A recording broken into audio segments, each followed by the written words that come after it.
A school district under investigation. It's February 26, 2026, and these are your headlines.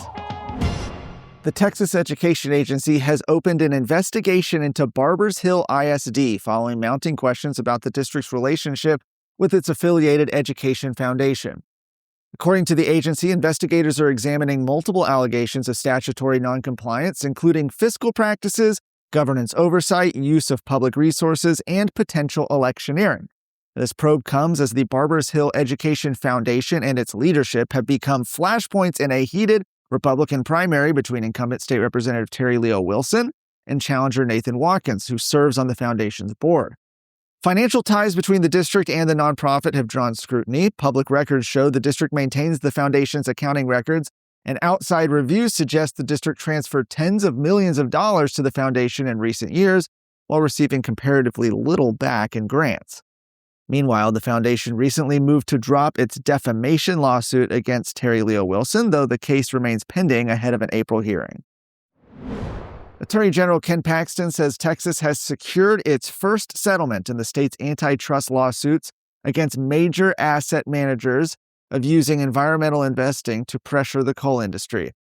Under the agreement, Vanguard will pay nearly $30 million to participating states and limit how it uses shareholder influence. The firm also agreed to expand proxy voting rights, allowing more investors to directly weigh in on corporate decisions. Paxton is framing the deal as a victory against what he calls ESG-driven market manipulation, arguing the firms pushed environmental policies that reduced coal output and raised electricity costs. The case fits into a broader political push among Texas Republicans to challenge corporate climate activism and what they're describing as woke capital. Vanguard, however, has cast the settlement as a business decision. They say they chose to resolve the dispute to move past litigation to focus on serving investors. The lawsuit continues against BlackRock and State Street. Howdy, folks. I'm Chris Salcedo, a veteran broadcaster, author, and conservative political analyst. I take a no-nonsense approach to the toughest questions Americans are wrestling with today. Join me on the Salcedo Storm podcast, where I discuss national, state, cultural news.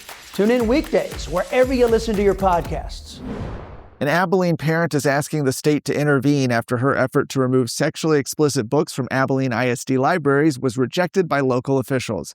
Tammy Fogel filed a formal petition with the Texas Education Commission this week, arguing the district violated Senate Bill 13 by allowing the wrong legal standard when reviewing challenged titles.